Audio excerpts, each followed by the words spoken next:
Jeff Mayweather Show. Had a little mariachi music in honor of our first guest tonight. A great night in store for you. Not only do we have, as usual, I don't even want to say gorgeous, but the absolutely stunning Jeff Mayweather's with us. Our first guest is not only the WBC Diamond Champion, also IBF Champion, and also the Pro Boxing Insider's 2013 Hottest Female Fighter of the Year award, and we have Ashley Ferrara. So great show tonight, guys. Welcome. How's everybody doing? Great. How are you doing? Ashley, you there? I am doing great tonight. I thought everybody else was going to jump in. Well, Ashley, Ava, thanks so much for joining us tonight. I really appreciate that. First of all, let me get that out of the way. I hope you weren't angry at us for naming you that. You know, obviously we appreciate your abilities inside the ring, but you know, we just did that for our fans. So hopefully you weren't too upset with that. No, you know, I'm flattered. Yeah. I actually had Marlen Esparza above you, but Jeff overruled me, so we had to make a change. Oh, it was that close. Wow. No, just kidding. Alex likes to talk trash. Don't listen to him. All right, well, a lot's happened, Ava, since the last time we've had you on the show. You know, the last time you were here, you just fought Barbie, you know, obviously winning the WBC Diamond Championship, and then after that, you fought Susanna Vasquez in your next fight. First of all, just tell us about how that fight went. It went well. You know, I thought I was going to go into this fight with two good hands and be able to take her out this time, but there's just something with her head. I ended up hurting my hand again, and you know, but I fought the fight strong. Did it again with one good hand, and you know, came off with a unanimous decision. Yeah. Now I know the last time you were here, you called out Floyd Mayweather. I lobbied for it. I know Jeff tried to. Jeff, what happened with that? Why couldn't we get that done? Why did he fight in Ferrara instead? I have no idea, but I don't know. I guess it was a bidding war, and I guess Guerrero won. Ava, I think you wanted too much. I think you priced yourself at $5 million for that fight, right? So he had to turn you down. Oh man. Mm-hmm.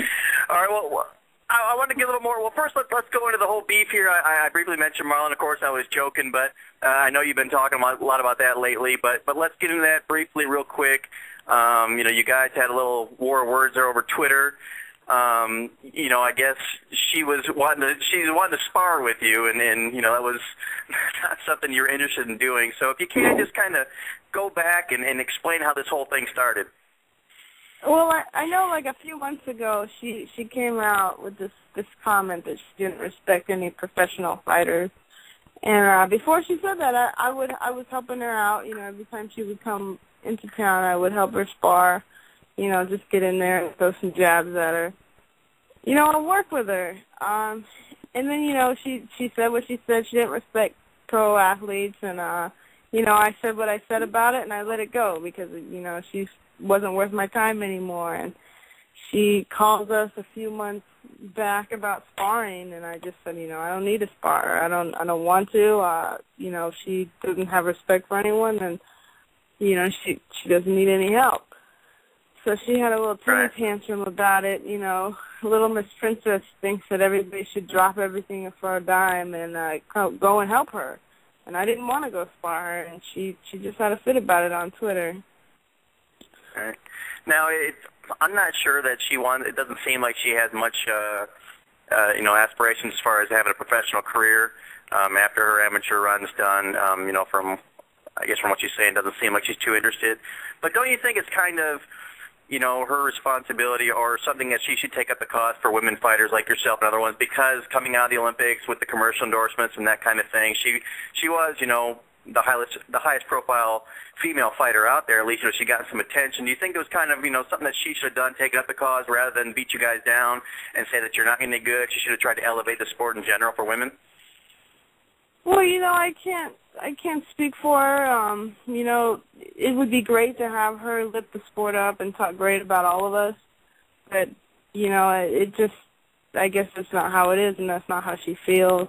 You know, it would help us all we have Clarissa Shields, the one that won gold, and she's not talking trash about anybody. But Marlen feels that with everything behind her, that she has the right to do it. She's got a lot of money behind her, which is great. And she even said she wasn't turning pro. And after the Olympics, she said she was quitting boxing to go back to school. But I think when she saw the money was going to leave, if she quit, she decided to stick with it.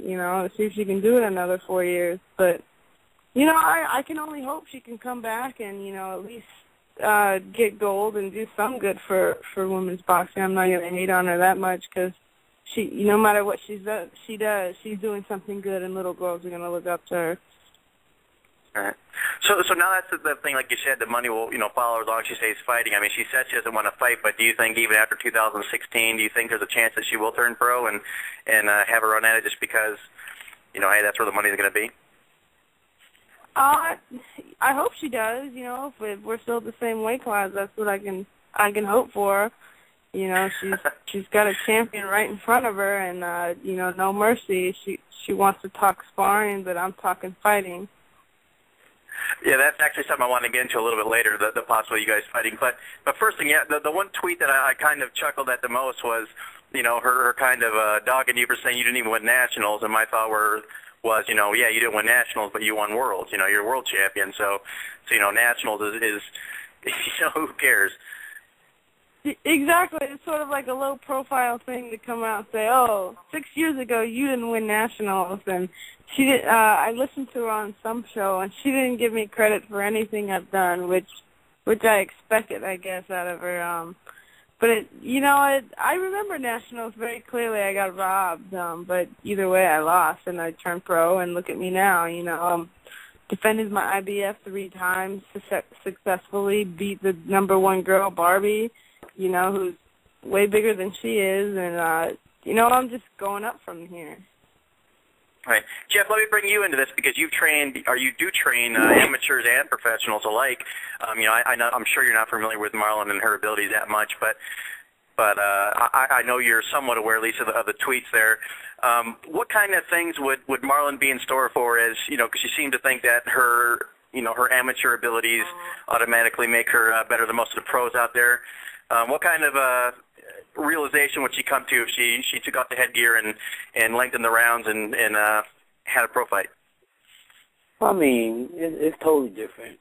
And plus the thing is this, is that basically she's just riding on the wave of, women being involved in the Olympics for the first time. And just because you got, you made an Olympic team or anything like that doesn't mean anything. That doesn't make you a star, doesn't make you anything, especially she didn't get medal. So, I don't know what that makes her, But the thing is this, is that, it's not, I can't say, there's some amateurs that can beat some pros. But at the same time, it's totally different. But like I said, I mean, she's riding the wave of just being an Olympian because it's a first-time thing, so it's like a big deal.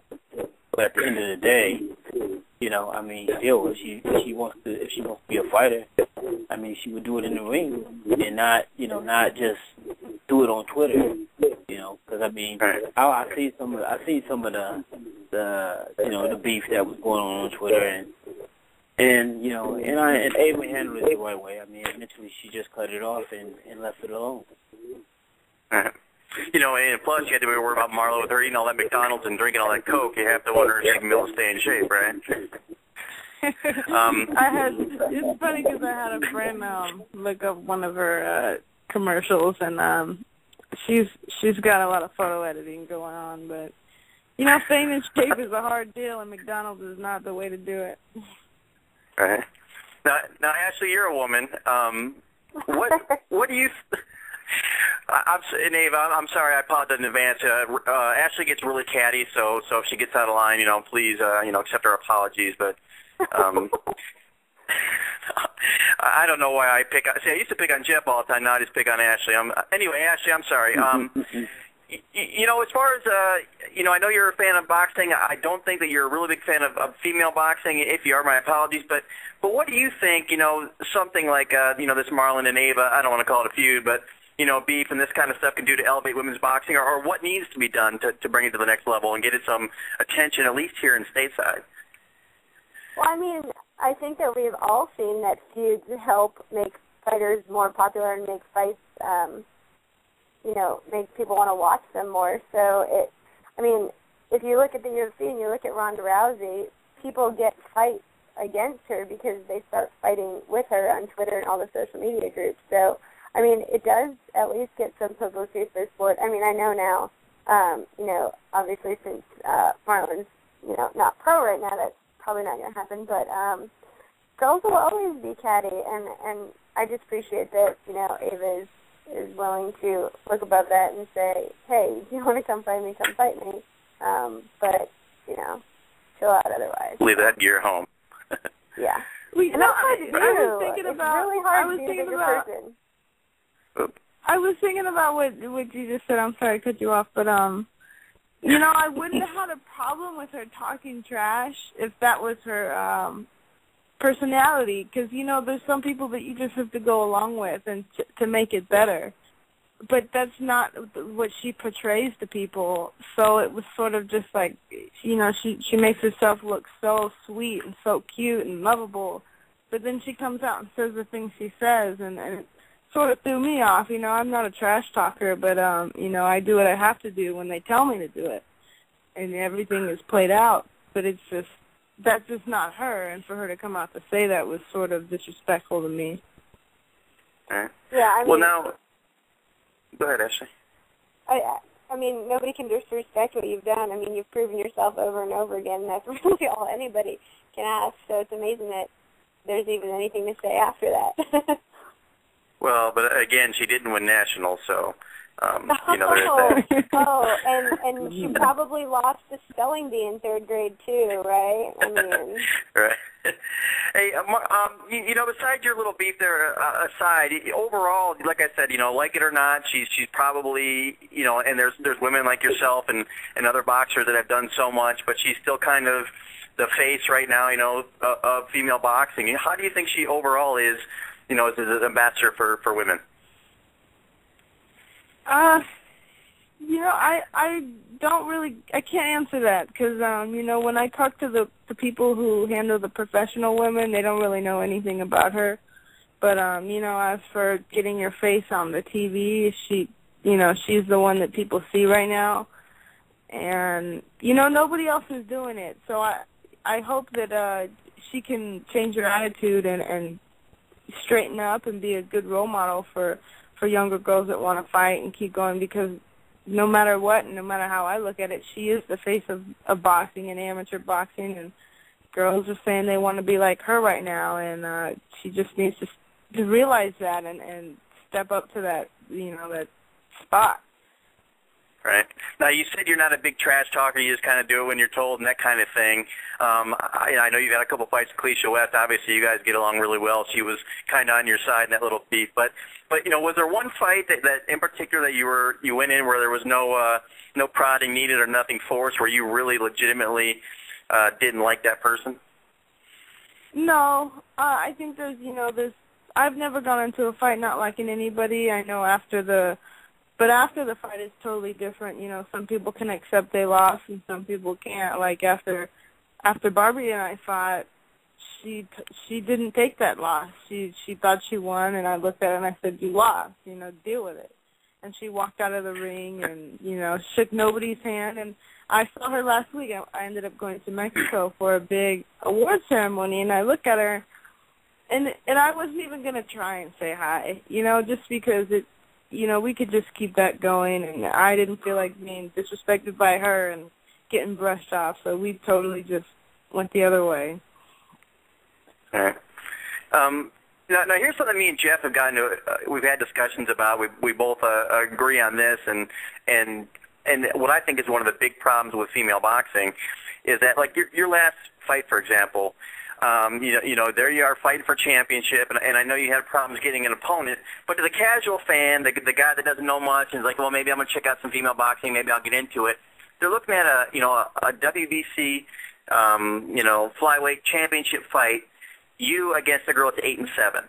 You know, and I know Jeff, like I remember when Jeff used to work at the Hit Factory, there was a poster, I can't remember who it was on the wall, Jeff, but it said like 5 times world champion, and the girl was a 15-10 record. You know, why do you see the problem there? Jeff, let me ask you first. Is it the problem with the disparity of talent that you don't have people with these nice, pretty records that are really getting fans behind them? When you see like an 8 and 7, it just doesn't inspire you, or what? Well, I mean, I think there's 2 things with women boxing. One thing is that what you just said. You know, you do have, you know, a person that can become champion in 5 or 6 fights, or even have an upside-down record and still win a title. You know, and then the other thing is this: women boxing has changed. Women boxing is not really so much about the best fighter as it used to be.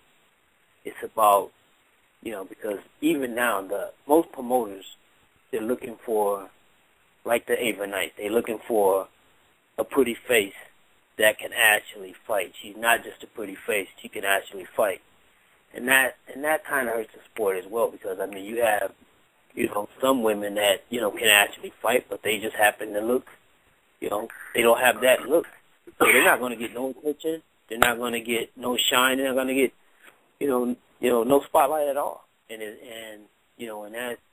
that's kind of unfair, because it's a sport that's based on talent. It's not based on looks. But you know, Ava, do you agree with that? And do you feel the same way that I mean, obviously your talent, you know, helps you, and you're not getting there, you know, just based on the way you look. But do you feel that drags the sport down? That it is, you know, so much, you know, because I mean, you know, even though it's women's boxing, still the majority of fans of boxing are men. So obviously they're trying to appeal to, you know, their male fan base. So do you think that's part of the problem?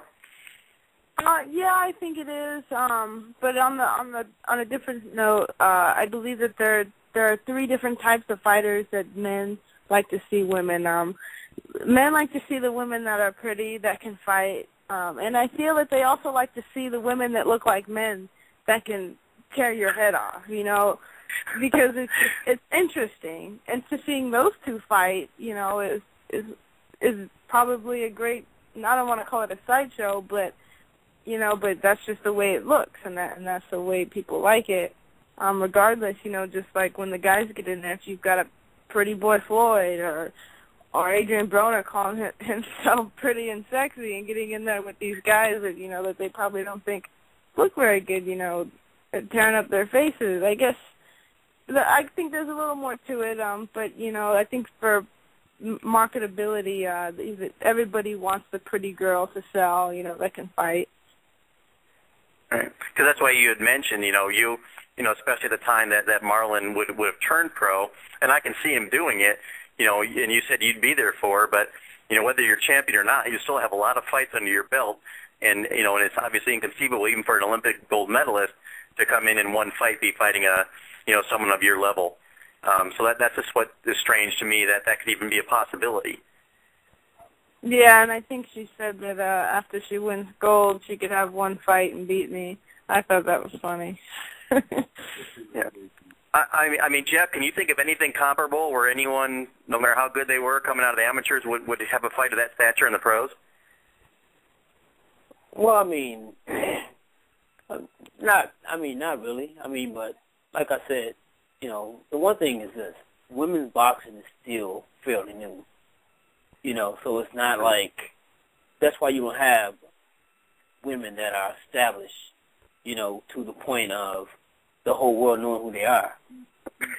You know, but even with that being said, I mean, so it's one of those things that, you know, and the Olympic thing is, like I said, that's brand new, and that's brought some new attention to the sport of women's boxing, which is good for the sport, because those are the ones that's going to, you know, take the sport to the next level, you know. But with that being said, I mean, you know, I mean, it's happened. It's happened before, and even in men's boxing. I mean, you had Leon Spinks fought the greatest fighter in the world with 7 fights and won. You know, you have Babe Ruth won the world title with, about 10 or 11 fights. So it happens. Right. It happens even in men's sports. So, I I mean, of course it can happen in a woman's sport as well, but, you know, I mean, it just has to be like anything else. It has to be marketed right. Right. You know, and even look at the gym, you know, you have people like Memphis Miller that you train there. You know, he's an amateur, and he more than holds his own against a lot of the pros in the gym. In fact, he beats most of them. So, you know, it certainly can happen. It just would seem strange to me, like I said, you know, whether an Olympic gold medalist or not, just coming straight in and fighting someone the caliber of Ava. Although, Ava, I know you would love that because that would by far be the most marketable fight name probably since Layla Ali and Christy Martin, I guess. So you'd like it because it had to be giving you some good money at least. Yeah, it would be a great fight, but I also think about what you guys said, and the thing about the women fighting is it's not that the world doesn't know about us, it's that the United States doesn't know about us.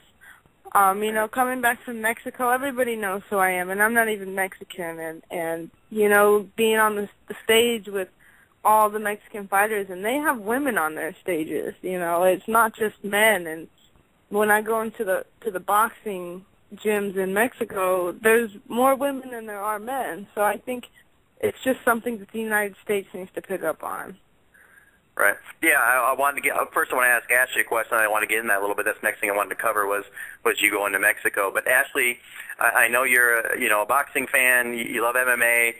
But as far as female boxing goes, what do you think that they can do, especially like now, you know, it was hard enough doing it on their own. Now they have to compete with women's MMA, which seems to be, you know, doing pretty well and you know, gaining some momentum. So what can female boxing do to compete with them? I mean, I think that, you know, it just needs to become more frequent. I mean, even MMA for women, you know, as much as it is, they have the Invicta, which is all women, but they don't have a women's fight on every card, and so it's still not even, I mean, it's popular, I think, a lot in the social media and the media, but if you look at how frequently they're fighting, I'm not sure it's that much more frequent than boxing. And, you know, if you can take it and make it more pop culture friendly, that would have to be the way that you do it. And, I mean, you do see, you know, Michaela Mayers in that Dr. Pepper commercial, and then during the Olympics, you know, Marlen was in several commercials, and so you would, and I can't think of that many female MMA fighters besides, I guess, Ronda Rousey and Miesha Tate that weren't in such commercials. So it seems like they're getting it out there, but you know, maybe just not developing as many younger talent as MMA. But MMA is popular right now, so that's kind of how it is. Now, Ava, why do you think that you know, the commercial opportunities or whatever, why are they missing the boat on you? I mean, you know, you're an attractive woman. You're obviously very talented. You know, the Diamond Champion for WBC. You speak well. I mean, why are they missing the boat on you so far? You know, I don't know. Maybe it's just timing. Maybe they're waiting for the right moment. But I really don't know. I feel like I'm the whole package. You know, with, like you said, I probably look good on TV, and I put on a good show, and I'm very talented. But you know, I guess the market for that isn't there yet. You know, that maybe they don't feel like there's a profit in it. Hey, Jeff, we need to get her on the money team. Get get the machine behind her. What do you think? Never know. Well, I can't do that actually because she wants to fight him. She doesn't want to be on his team, so I guess we can't do that. Now, Ava, you had mentioned Mexico. You know, you started off your career fighting in the United States. Your last several fights, I don't know, 5 or 6 in a row, have been in Mexico. What is it that Mexico is doing right as far as getting their folks behind women's boxing and getting them to support you guys?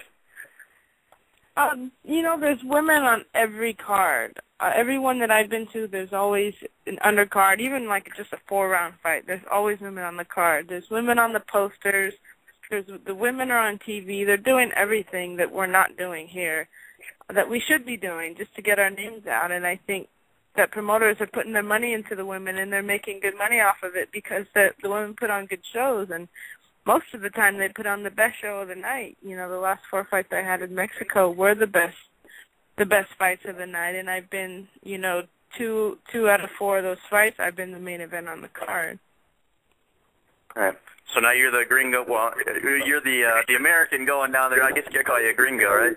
But you're the American going down there in Mexico. How do the people treat you? Are you the bad guy? Do they embrace you? How does that work? They sort of love to hate me. Just because I've been fighting the Mexicans and beating the Mexicans, it's sort of like a love-hate thing. But they enjoy the way I fight. I fight well, and they appreciate that. And they get a good show off of my fight. So every time I come there, they show me love. Right. Now you're fighting there. They support you, and obviously you got to go there because I'm assuming the money's better there because they embrace the sport better. But ultimately, do you think you had to get back here in the States if you want to make that name for yourself? Because it seems like if you're not fighting in the States, ultimately you're not going to get the attention that you might want. Well, yeah, I think the goal is to fight in your hometown or home state and put on a show for your own people. I would like to be America's female hero in boxing and bring the sport up so people can push it out there. But with Mexico doing a good job, they might lose me if it takes too long. Right. Jeff, what are you doing, man? What's up with the noise? That ain't mine. That ain't me. It's not you? Oh. Yes, all right. I don't know what you're hearing. Oh, it was Ashley. Ashley was a culprit. See, she's sabotaging you, Ava. That's how she is. I have no idea what you're talking about. All right.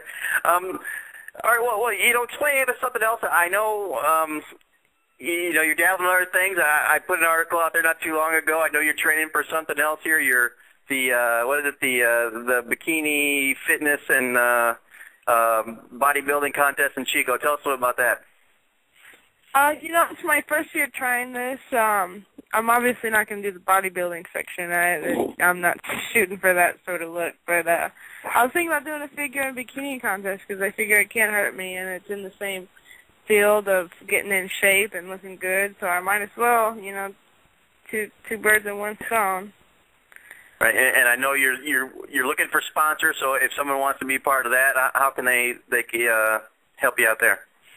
I have a donation page on my website, officialavaknight.com, which you can go through, and if you would like to donate a little more, you can email me at avaknight15@yahoo.com. All right. And then going back to boxing here, Floyd Mayweather's got a fight in May with Robert Guerrero. Do you want to go ahead on the show here and call out the winner of that fight for us, since you did last time? Oh, yeah, I'm here.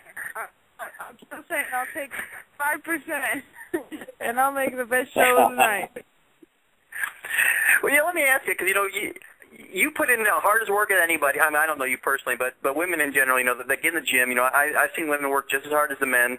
The one we see all the time is Jessica Cozy that's in our gym, and she works as hard as anybody. When you hear someone like Robert Guerrero, whether it's true or not or whatever, but saying he wants, wanted $4 million and he almost wants to fight for that, how much does that piss you off as a champion, knowing that's what the guys are getting paid when women aren't recognized financially in the same way? It used to bother me a lot. It almost made me want to quit because it's like, what am I doing this for? I'm never going to, make a job out of it. But I think it's just gotten to the point where I realized that I can't compare myself to the men, and I never will. It's just one of those things that I feel will never be on the same page. But, I just do the sport because I love to do it. And, right now Mexico is putting food in my mouth. It's certainly not a real job for a whole household income. But, it pays well, and I'm doing okay. And as long as I'm doing okay, I'll keep fighting, for the love of it. And Jeff, let me ask you this: Do you think that? I mean, it's obviously never get equal with men, at least not in our lifetime, probably. But do you think it's going to take another Layla Ali type to get some kind of interest in women's sport, or do you think that if it's done right, just the competition itself will at least be able to increase recognition for the women? Well, I mean, I think that it's going to take, it's going to take more than one Olympics. I think that Olympics, women being in the Olympics is going to have, that's what's going to change it, because they're going to have women that come out of there that actually, once again, they're going to have to be able to fight really, really good. If they're not attractive, and if they're attractive and they can really fight, they're going to be marketed in a way in which, women's boxing can become prominent again. Other than that, no, you need a Layla Ali. You need somebody that has a history tied to somebody that's already been successful. I mean, because that's when women's boxing was at its highest. When you had, all these famous daughters coming out to fight just because of their dad's name. That's what made women's boxing prominent. The women themselves didn't make boxing prominent. The history attached to that made the boxing prominent. So, and that's one of those things, and so the only way that's going to happen, like I said, either somebody, with already a legacy, daughter is going to have to, step into boxing, or a person is going to have to be made through, the Olympics. That's the only way it's going to happen. Do you have any daughters running around out there you don't know about, Jeff? No, I ain't got that. Oh my God. Hey, Ava. Going on what he said, like other sports, like gymnastics and some other different sports, I can't think off the top of my head, but, they see a bump after the Olympics in popularity, keep little kids signing up and wanting to be a part of it. This is the first time for women in boxing and the Olympics. Did you see a noticeable increase in interest in as far as participants go from women following the Olympics? And is it like a fad? Is it starting to die out already, or is it the momentum, going in that way? I think they were always good in the gym. I think with it in the Olympics, it was just a little more bump for girls to be like, oh, I want to try that. But, just like the men's, either way you look at it, boxing is a tough sport, and not everybody can do it. So the girls that are willing to do it and put in that were already in the gym are probably the ones that are still in the gym. Okay. And just final thing, going back to what I touched on records, you get some of these girls that, are pretty much not legitimate. You just, like I said, you see these poor records fighting for championships and that kind of thing. I still think that, depth is one of the huge problems. There's not enough, quality fighters out there. How many people, you don't have to name names, but in your division, like how many people do you think are tough, legitimate, good fighters? 10, 15, 20, 5? I think there's about 100 girls in my weight class worldwide, which is not a lot compared to them. And I would say... No, I mean that are good, not just fighting. But, I would say maybe 15 girls that would put up a good... Either they would... you can't knock them out, they're just going to keep walking forward and put up a good fight, or just naturally have skill. I would say about 15 girls, which, eventually leads to an end. You can only get far with 15 fights, but, that's where the girls go up and down in weight class. But, the girl that I just fought, Susanna, she's got 7 losses, and, the average fan wouldn't know that that girl that I just beat has only lost to girls who have been number 1 and been world champions. So, to say that she isn't worthy is, something wrong to say. But, she did lose to all of them, but she was in the ring with all champions. That's true. So it shows both points. First, that, that maybe she was better than you think, but also it shows that, some people are getting fights with people that a little earlier than maybe they should, whereas in men you see a lot of them, there are exceptions, like you mentioned, Spinks and folks like that, but you'll see a lot of these guys, fight, 15, 20, 25 times before they, or in Canelo's case, 40-something times before they really step up and fight top guys. So, that's something hopefully they'll be able to change it and fix that, and they'll be able to get a lot more interest in the sport. As far as you go, you're just in Mexico. What was that for? And then also, what do you got next? You got a fight lined up? I went to Mexico last week for a Televisa Awards. It was for all the fighters that fight on Televisa, which are mainly the Mexicans that they, have main events for and that they love and put on the fight cards. So it was just, they gave out awards to, the people who made the the best fight of the year from 20 years ago all the way up to now. So it was an honor for me to be on the stage with all of them. And, you know, it was awesome. And we're looking for a fight in April. We're running out of girls that are willing to step up at 112, so we don't know if we're moving up or down or to the next weight class. But, you know, hopefully I'll just be in the ring. That's all I care about. Okay. And then just tell them real quick as far as, you know, we had a great time having you on here. As far as, I know one thing, plug your shirts. I know you don't have any larges left, but I know you have some shirts for sale there that are obviously going quick because you're running out of them. But tell us about those and then where the folks can keep up with you on Twitter and that kind of stuff. Yeah, I got some shirts online, you know, like on my website, officialavaknight.com, and it has everything about me, the fights that I've had, you know, pictures. I think there's some videos. You can follow me on Twitter at Ava_Knight and Facebook, you know, .com/officialavaknight. And I always respond the best I can to almost everything I can. So I'm always doing everything myself. Okay. Jeff, closing words from you? Nope.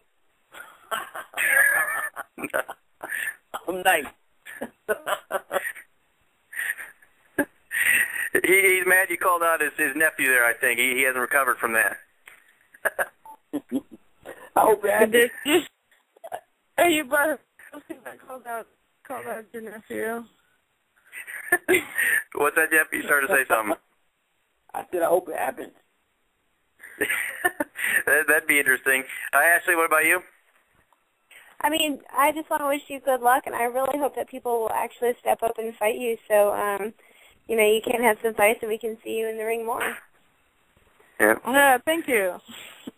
Hey, Jeff, last thing. How do we get Ava a fight here in Las Vegas? I mean, is there just no market at all out here for female boxing? I mean, I'm sure it is. But I don't know exactly. Jeff, you said it yourself. You know, you got to have a name or a man behind you. You got to be the man in front of the woman to help the women. You know, you get the name. Not saying, you know, you're the one with the name. Why don't you help some women come out and push them out there? You know. I will push you all the way out there. No, actually, you know what? Push me off a cliff. Actually, that maybe I'll look into that and see what I can do. But I'll tell you another place that's prominent for women boxing is Trinidad.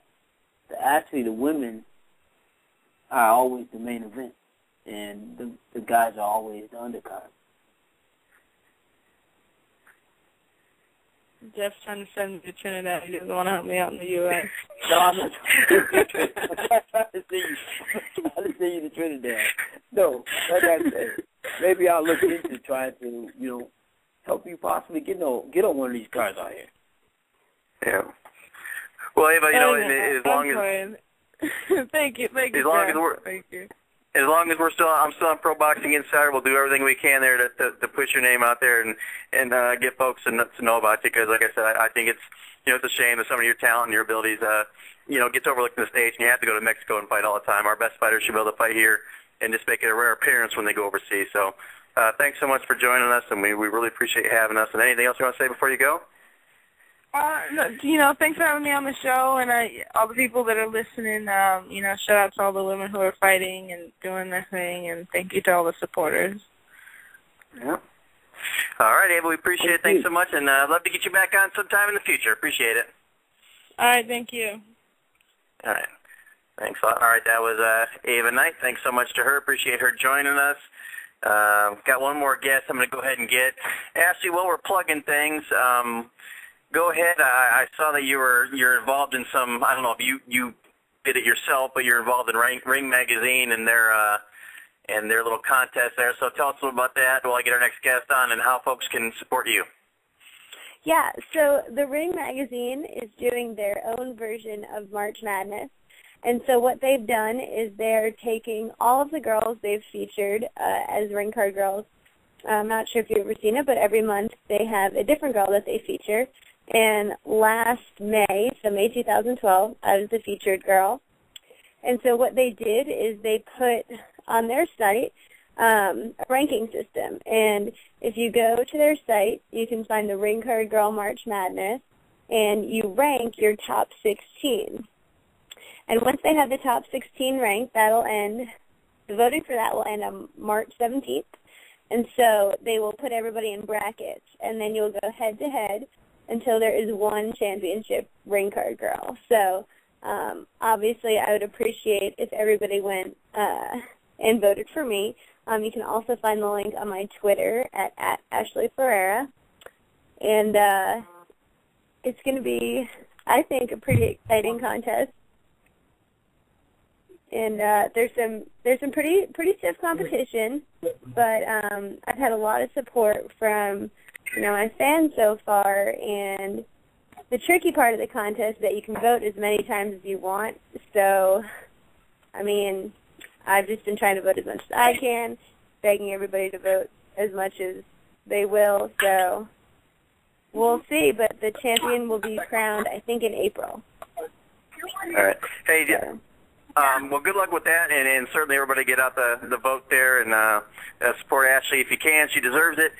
Jeff, this guy's been bugging me on Twitter here for a while. I'm sick of listening to him. He keeps talking about how terrible Floyd is and how Guerrero's going to kill him. So I'm going to give him 2 minutes to come on here and just say his piece, and you can defend your guy there. So area code 408, you're on the show. Welcome.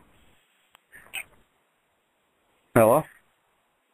You there, 408? Go ahead. You go ahead and tell me what you're saying about Floyd. What? What are you on drugs? Did you just say I was bothering you to get on this show? Oh, you're not going to play along. Anyway, we got Mike Kogan with us here. I was trying to play along. What the hell are you talking about? You're trying to make me be a poser? You said I've been bugging on Twitter to get on your show?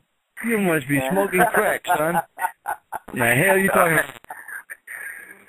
about? You wanted me to get on here to bring a little happiness to your show. I can't talk about Floyd. I don't know shit about boxing.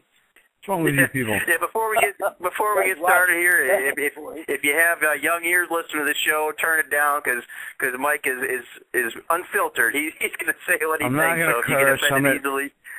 I'm at Best Buy in Temecula. I don't want to get arrested. All right. Well, first of all, yeah, welcome to the show, Mike. You're on with myself, Jeff Mayweather, and our co-host, Ashley Ferrara there, ring card girl extraordinaire. Welcome to the show. First of all, this is, the one thing I want to know about, our listeners might want to know about is your connection with Jeff. I know you guys got quite a relationship there due to a lot of your fighters working together. Yeah, actually, Jeff was introduced to us by a mutual friend, Percy Crawford, who runs the boxing website, FightHype.com. And, he hooked Jeff up with Mo. And then, we just kind of sent Mo up there and have him train with Jeff, and we really liked it. And then, I met Jeff, and, we kind of became friends, and I think he brings a tremendous amount of value to the guys that I've sent to him,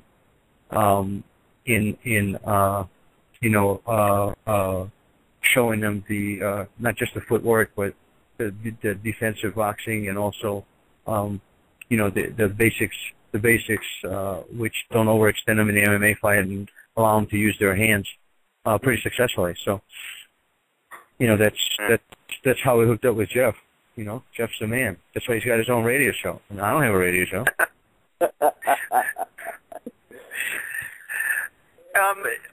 Before we get into the specifics of what he does, real quick, who are some? I know you started off with Royce Gracie, but people that don't know you, who are some of the fighters that you're currently involved with and you have been in the past? Because I know it's a pretty impressive list. People that don't know me can go through your archives and listen to a 5-hour fucking interview where I told them my whole life story. Oh, sorry. They can listen to an extremely long interview that I did on your archives. They'll tell them all about it. But wait, in all fairness, let me interrupt you. We only asked 2 questions. The interview took 5 hours, but we only asked you 2 questions. You just did it all yourself. Because you let me talk, dude. That's right. Easiest interview I ever had. I said, "How you doing, Mike?" Exactly, and then I said, "What else?" That's exactly why he doesn't have his own radio show. Yeah. I know, right? If I had my own radio show, I would never be able to get a sponsor because I curse so much. They'd be like, "Dude, we can't be part of this." So anyway, who are some of the guys you work with? I work with Mo. I work with Roy Nelson. I work with guys like Brett Cooper, Jason High. I work with Syed Awad, who's in the Bellator 155 tournament final. Georgie. I don't know. I work with a lot of really, really good guys. Derek Bronson.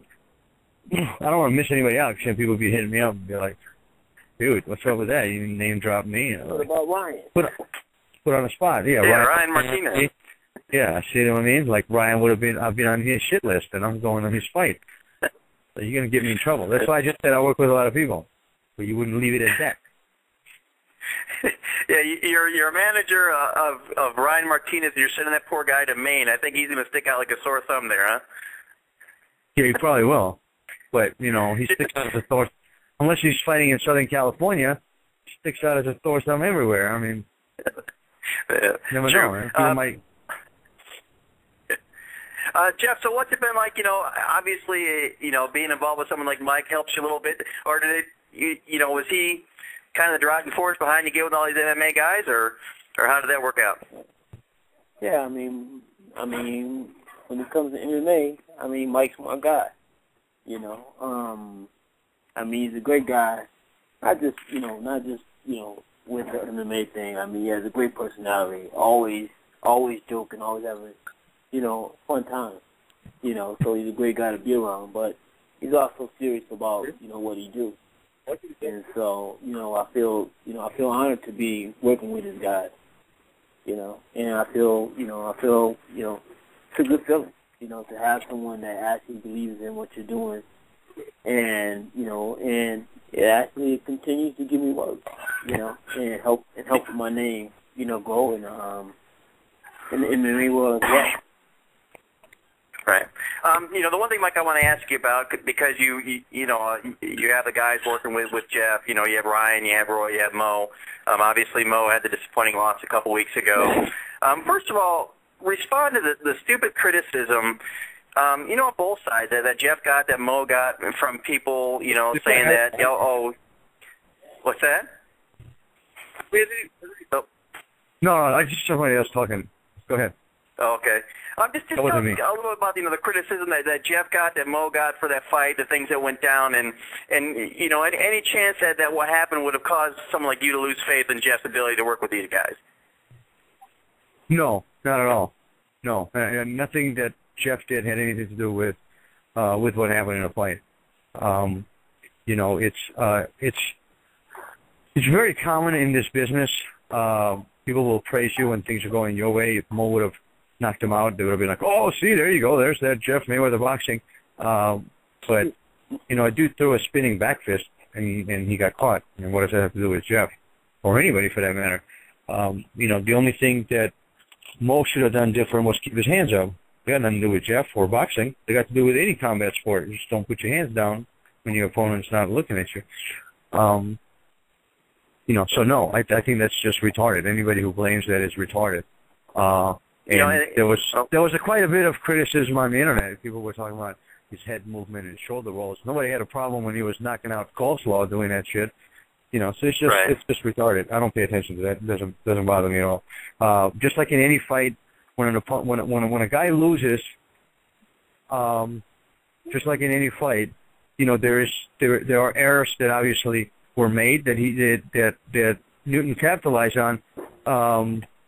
What we need to do is just address those errors and fix them moving forward. They got nothing to do with Jeff or boxing or boxing being unfit for MMA or any of that stuff. It's just retarded. Stupid people say that.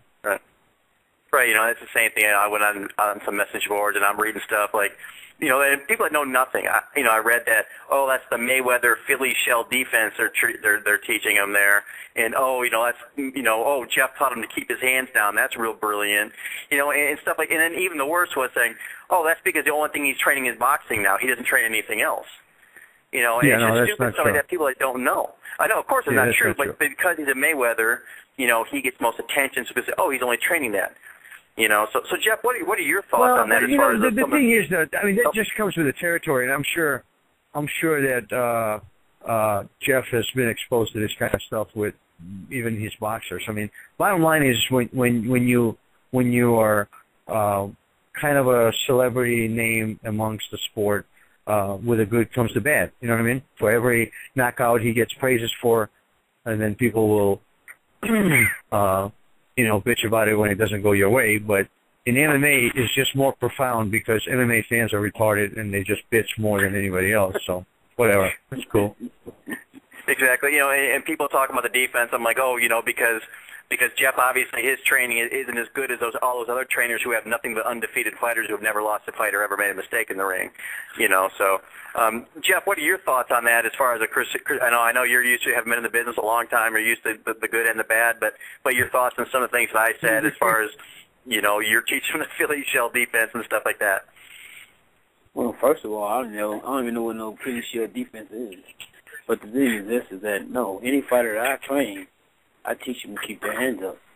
That's first and foremost. I deal with the basics, But the thing is this. It's like I said, one thing with me is this. If people want to put the blame on me, that's fine. I don't care because I'm a team player. If they say Jeff did this, or because me and Mo was together, we're a team. So if somebody want to criticize him, they already criticizing me. And I have no problem with it because it's like this. When you're winning, everybody praise you. When you lose, that's when everybody that wants to hate on you, they come out. And the thing is this, is that at the end of the day, that doesn't define me. It doesn't define Mo. After we, what's going to define Mo is how he come back from it. And basically, how can you, and you definitely can't define me by, I train probably about 15 fighters. So, if I have a run like Freddie Roach, where he had all of his fighters lose, maybe then somebody can say something. But, I mean, if I have a fighter that lose one day, and then the next week my guy wins, I'm doing something right, And I mean, like I said, even when my person lose, I don't care who they are. I go down with them. That's the kind of trainer I am. That's the kind of person I am. I mean, it's not about me. It's about that person. The person is a commodity, not me. So I have no problem. No. Go ahead, Jeff. Sorry. No, I'm finished.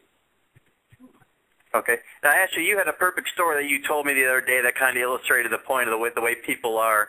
And actually, I think Mikey might appreciate this because you know MMA a little more than Jeff. He won't know the story. But actually, I know you were watching the fight at a bar there. Tell us about the person you had that got such joy out of the loss. I have no idea. Are you sure? What are you talking about? Yeah, you said the girlfriend of a particular fighter that came up. Wait, when was this? You said at Mo's fight there was a girlfriend of a former fighter. Yeah. I don't. Tell us about that. Okay, well, it is a girl who is just very happy. I don't really want to say who it was because that's not fair to me. You want me to say it then? If you don't want to call him out, then you're not doing it. I don't want you to say it either. Okay. Well, I'll just put it like this, Mike. There was a girl. There's a girlfriend, Mike, of one of Mo's early opponents who Mo smashed and took a special glee out of him losing, and that kind of goes on what you both said. People get so excited when people are down. It's like they didn't accomplish anything in their own lives, so they're excited when they get to rip on someone else. It's more fun to tear people down than it is to build them up. Mike, do you agree with that? Yeah, I think Lawrence Larkin's girlfriend was there. What's that? I think he might have been Lawrence Larkins. Lorenz Larkins. I think his girlfriend was there because I seen him tweet some stupid shit. I'm not gonna say who it was. No, it wasn't her. It was one of his early fighters. Definitely not fair. The guy that fought a whole bunch of times. Oh, come on, really? Anyway, we'll move on. I'm sorry. Yeah, you should. I mean, come on. I'm not gonna lie to you. I don't know what the hell you guys are talking about. There you go. See, no big deal. So anyway, Mike, how do you think he moves on from this? I mean, does he come back stronger than others? Is he pissed off? Is it going to make him a better fighter, or I know some fighters can kind of go into his shell afterwards and be upset about it, and it's a negative thing. Yeah, he's gonna. Well, listen. I think it's just cliche to say he's going to come back stronger than ever, and he's going to rise up, and he's going to do this, and he's going to do that. I mean, he's not dying of cancer. He just lost a damn fight. He made a mistake. He's not going to make that mistake again. We already, we sat down. We already analyzed what went wrong. We looked at the root of the problem. We've identified the root of the problem. We're going to address it. We're going to fix it.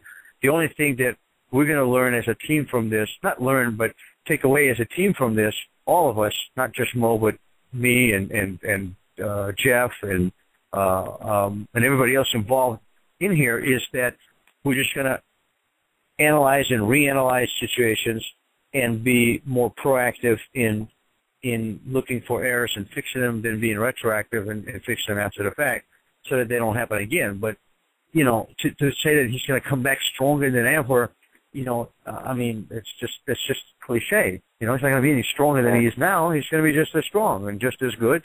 We're just going to try to, pay more attention to the errors and to the flows, and believe me, and without disclosing too much, we have identified a few problem areas, the ones that we saw even in the first fight, that we're going to address and change some things around. And that's it, and then he's going to come back and he's going to go back to doing what he's doing, and 2 fights from now, none of this will matter, and, it is the way it is.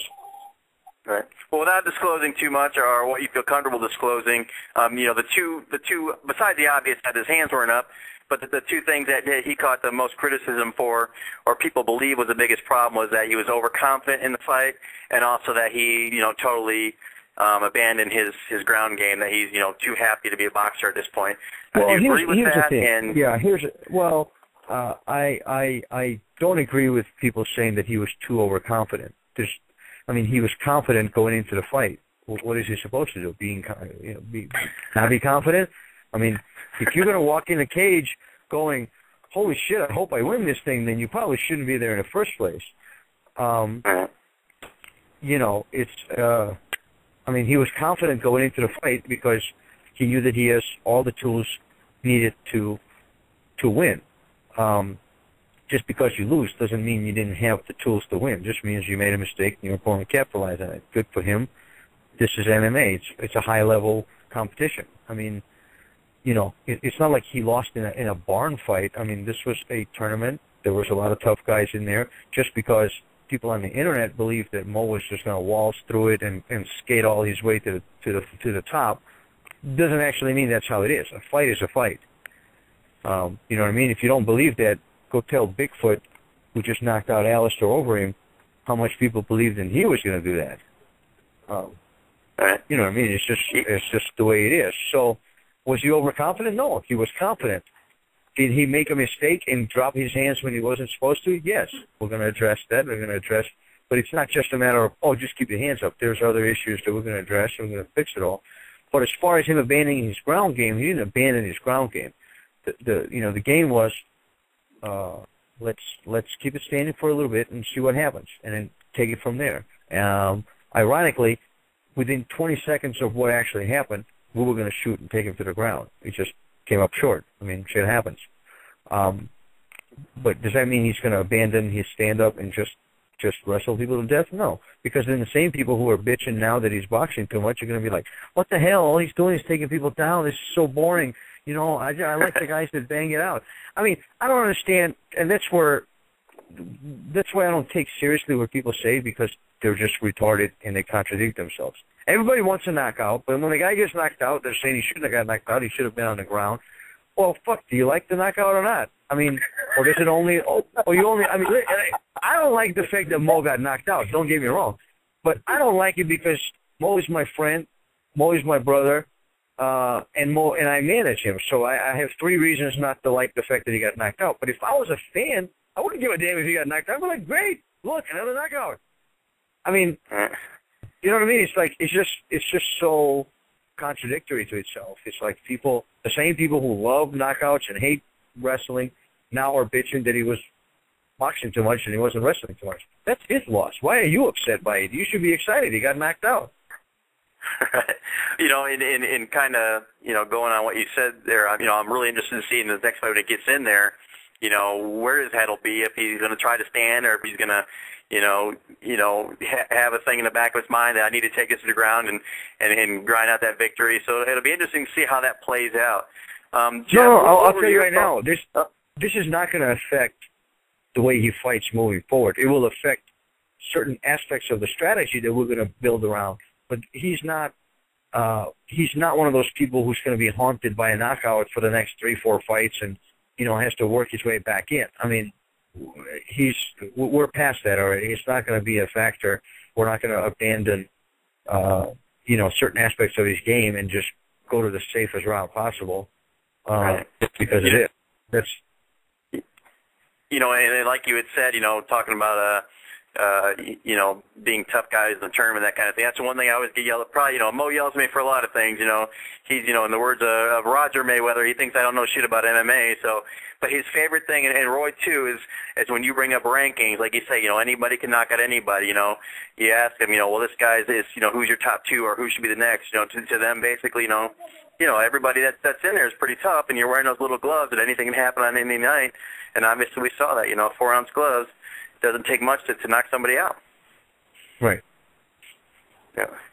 Jeff, your thoughts on, you know, just what he said as far as work going forward, you know, any change of what you're doing as far as working on the boxing, still, you know, a vital part of the game plan, or how you guys working together? I mean, of course, the one thing that, you know, that sticks in your mind is the fact that you got caught because your hands were down. So basically, it's one of those situations in where, of course, you know, Mo, even himself, I mean, he's kind of punishing himself in regards to that and want to get it right, you know. And so basically, you know, we've made kind of like a little deal, which if I hit him, it's like every time I can actually land a punch on him, he gives me $1. You know, so and so basically, that's his way of forcing himself, you know, to keep his hands up, you know, and that's fine. I mean, of course, I don't care if he ever gives me a cent. That don't matter. But you know, but I mean, I like the fact that, you know, he's taking the initiative himself to want to keep his hands up, you know. So I mean, we're on the right track. We're going in the right direction. You know, and just like Mike said, I mean, one thing is that, you know, Mo is he's still Mo. He just happened to get caught by a punch that he didn't see. But he's still the same fighter. Still the same person. And for the people that have given you criticism and him criticism, you know, saying that, well, that's because, you know, boxing, you don't train for a spinning back fist. You know, Mike's already touched on it, but, you know, explain that, you know, you're not, people seem to think that you're the guy in his corner designing the game plan for him, you know, and you're the one that does everything, and the entire, you know, the entire game plan is up to you. You know, explain your role in Mo's fights. Well, I mean, basically, of course, I mean, my thing is I'm his striking coach. That's it, you know. I mean, I don't even know nothing about kicking. I don't know nothing about taking nobody down. I don't know nothing about these side bars, cross bars, whatever, pounding, ground and pound, whatever. I don't know nothing about that stuff. I know boxing, you know, and I'm not trying to act as though I know anything else. You know, I mean, Mo came to me, you know, to get his hands right, you know, and, you know, like I said, I mean, when Mo first came to me, at that time, he probably was fighting probably the biggest name of his career. I'm not 100% sure, but I know it's the Gracie, and I know everybody know who the Gracies are. Hodger Gracie, you know, and I mean, and when Mo knocked them out, nobody had a problem with anything, you know. Right. And then when he came around, he knocked this other guy out. Nobody had a problem with anything. But the second you lose, now all of a sudden you're being analyzed. You know, I mean, when he won, he was the greatest thing since sliced cheese. But that's how it works. You know, I mean, you got George St. Pierre got knocked out, didn't he? And he's the top guy in the sport. I mean, and he's like He's like a god in the sport. But he's the same guy who got knocked out cold. You know, right. so it's no different. You know, that's just how it is. I mean, you just have fans are fickle. You know, you won't have some fans that don't like you, so they're going to criticize you. Then you have other fans that like you and love what you do, and they're going to support the fact that, oh, you got beat, you got knocked out. But hey, we're looking forward to you coming back. So it's just part of the game. You know, you got to take the good with the bad. Right. Well, you know, and I forgot what I was going to say. Never mind, we'll move on. Actually, last thing I want to ask you, Mike, but I think Ashley's take first. You know, fight coming up. Roy Nelson's got Sheik Congo coming up. Ashley, thoughts on that fight? Have you looked at it yet? And how do you see that fight playing out? Yeah, let's get Ashley first, Mike, and we'll finish up with you. We looked at the footage. I've talked to Roy, kind of make sure we're on the same page. I'm actually going to come up to Vegas after I get out of here. I'm in Temecula right now. I have a guy fighting on a 185 tournament in Bellator on Thursday, and then after that I'm going to come up to Vegas and we're going to meet up with Roy and just kind of sit down and spitball some ideas and talk to Jeff. And you know, ultimately, Roy can win this fight anywhere. Roy can take Sheik Congo down and he can submit him, or Roy can just knock him out standing. It's just that simple. And I think ultimately Roy's going to end up knocking this guy out, just because it's going to come quicker than a submission on the ground. Sheik Congo is a little tough in the first round and a half, as far as keeping him down from a takedown. So, you know, I think Roy can put him away in that same time frame, so we don't have to wait for him to tire out and then get him to the ground. But if need be, he can just get him to the ground and submit him with relative ease. Right. So. And what's kind of interesting there is you have basically Roy, a guy that his foundation's on the ground. You know, he's a jiu-jitsu guy who's kind of become a striker, and then you have Congo, who's a stand-up guy. In his last few fights, he's gotten he's gotten a little happy going to the ground. So it should be interesting to see. But like, you know, I kind of agree with you. You know, he can get it early, but if not, you know, obviously Roy has despite the look, he has the cardio to take him a while, to take him deep into the fight, and the longer it goes, the more it's gonna favor him. Ashley, you know, what are your thoughts on it? I mean, it's one of those fights where, you know, they both have 18 wins, they both have 17 losses, and they couldn't look more different. I mean, if you just looked at them, you know, like you said, I mean, I don't know if anybody really put their money on Roy, but, you know, I like my country boys. You know, Zinking's big country. I live in Oklahoma. But this fight is exciting for me because it is in my home state. So. Oh. You know, Jeff, I know you told the story before, probably on the show, but I always love the story when you first met Roy. You know, you didn't even think he was there to train, because that's the one thing. You know, you look at Roy, and you know, he's a big dude, but he doesn't necessarily look like, you know, tough as he is. So tell us the story about when he first started training with you. No, I mean, well, it was kind of funny because I had never heard of Roy Nelson, you know, ever at all, because I never followed MMA, so I didn't know who this guy was. And so Mo had told me, you know, that, you know, because they wanted to train with me, and this would be my first time ever meeting him and his wife. And so they happened to come to Mayweather boxing gym when actually Floyd was training. So someone had to come into the gym to actually get me, to bring me out, you know. And I mean, I'd never seen this guy, Roy Nelson, whatever, you know. And so, I mean, he don't necessarily say he's Roy Nelson. They just say, we're here to train. And I'm like looking at this dude. I'm like, what?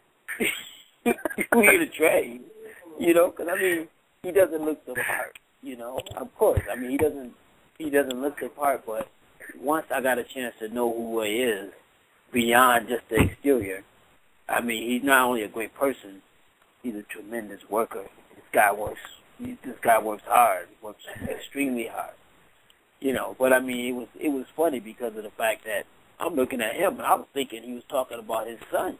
I'm like, you know, Roy Nelson. I mean, because he had his beard, you you know. I mean, he looked like an old guy, but, you know, of course you can see that without the beard, he's not old at all. It's just that, you know, he has the beard. I mean, that's part of the country image, I guess. But, you know, I mean, no, it was a very, very funny, you know, funny story. But, you know, like I said, at the end of the day, I got to know the person and, you know, and his work ethic.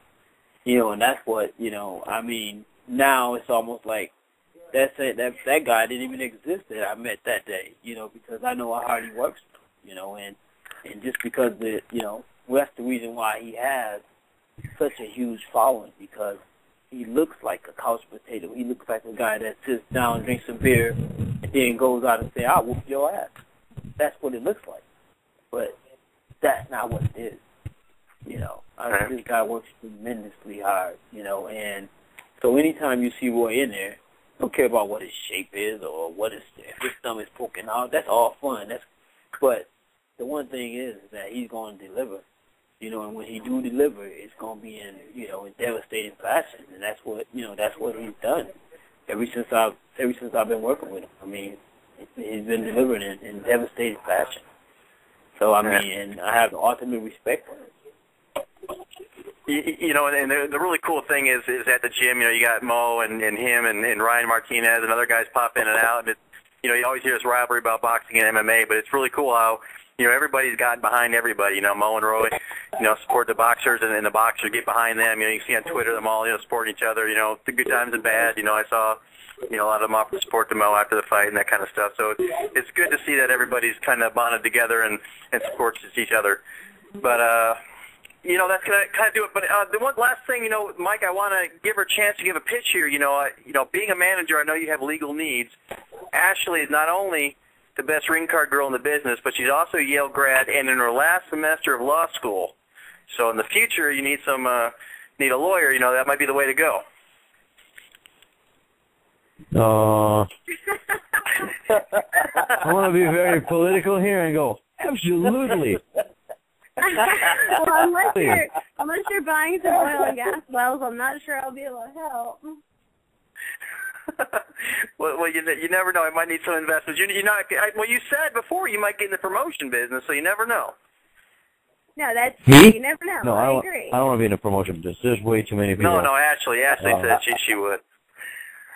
Oh, so. Yeah, I don't want to be in the promotion business. I'll let other people promote. I'll just stay with the business I'm in. All right, guys. What'd you say, Ashley? I said, where are you originally from? Me? No, Mike. Oh, where am I from? Yeah. Cleveland. I was born in Georgia, but I went to high school in Cleveland. Why? You've got quite the accent. Oh, really? It's spicy. I loved it. It made me feel like I was back in college, but I went to college in Connecticut, so not exactly the same. Oh, I have a college accent. That's cool. No, I thought it sounded kind of New Englandy. Oh, really? Yeah, you do. You know what? Yeah, I've never been to New England, so I don't know. But I've seen a few Mark Wahlberg movies, so I guess. It had a little Boston twang to it. But apparently as long as you got your blood pumping, I'm happy. You know, no problem. I've been to Cleveland before. It's a great city. Well, Mike, you'll have to be sure to go to Ring Magazine and vote for Ashley for Ring Card of the Girl, Ring Card Girl of the Year. So, but Ashley, if you ever decide to get into the sports business, we'll send you in Mike's direction. Mike, anything else you want to say before we let you go there? Where can folks follow you and that kind of stuff? No, I think I've said enough. Well, this is not a Mike Kogan show. It's a Jeff Mayweather show. So I'm gonna get off the line and you guys can talk some more. No, we're actually, this show is done. We're just finishing up with everybody. So, Jeff, if you're ready to go, you can look up Mike Kogan on Twitter. He's like I said, if you're offended easily, don't follow him. He'll tell you that straight up. But if you don't mind the language and the colorful stories he has there, by all means check him out. Jeff, anything you got to say to Mike before we let him go? Yeah. Bye.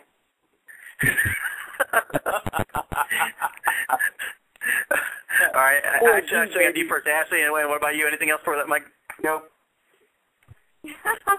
No, I think that if we meet in the future, it will be at my own risk. Yeah, absolutely. Hey, you know what? I have downloadable ringtones if you ever want to hear me talk some more. You know, if you ever want to take a trip back to college, you can always download my ringtone. I'm sure that'll go off in the most. I'm sure that'll go off in the most appropriate place of the ringtone. All right, Mike. We appreciate it. And my phone on vibrate. Yeah, that's what I'm talking about. See, you can put your phone on vibrate and give me a number, and we can talk all you want. I'll take you back to college, high school, wherever you want to go. I don't know. You got some competition. Larry Holmes invited me over to his boxing glove-shaped pool, so I don't know. All the Viagra in the world couldn't help Larry Holmes. Don't worry about that.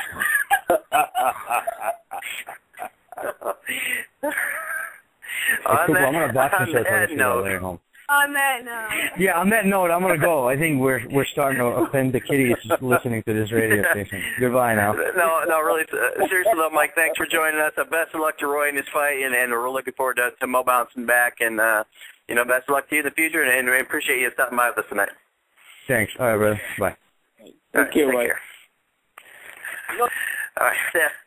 And actually, believe it or not, that was a tame version of Mike. Last time we had him on the Pro MMA Insider, and he was completely out of control. Like I said, I think we only asked him 2 questions. It went on for over an hour, and it was absolutely crazy. But thanks to him for joining us and giving us his side of things with his fighters. Ashley, anything else? The usual where people can follow you and stuff? You can follow me on Twitter at Ashley Ferrara or on Instagram at Ashley Ferrara Model. And don't forget to go to the Ring Magazine's website or my Twitter and vote for me for, we're doing the March Madness bracket, so I want to make the final and win the bracket. So keep voting. I actually did vote, and I voted you for 4th place, so I think that'll get you in there.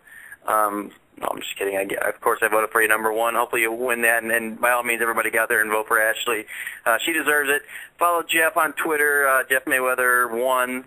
And, of course, visit the websites, ProMMAinsider.com and ProBoxingInsider.com. And we have Twitter as well, at PBInsider and at ProMMAinsider.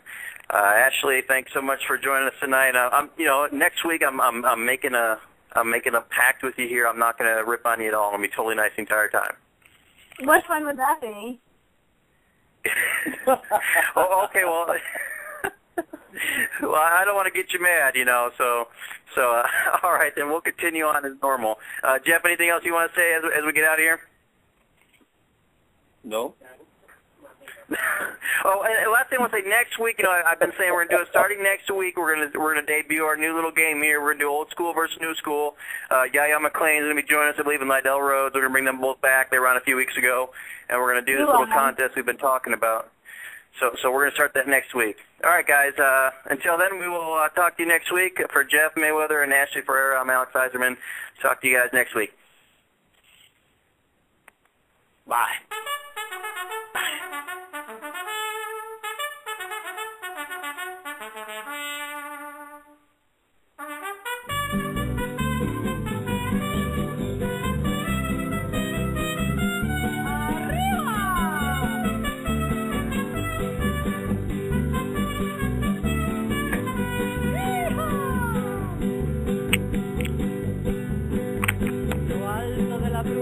Serranía, acampados se encontraba un regimiento.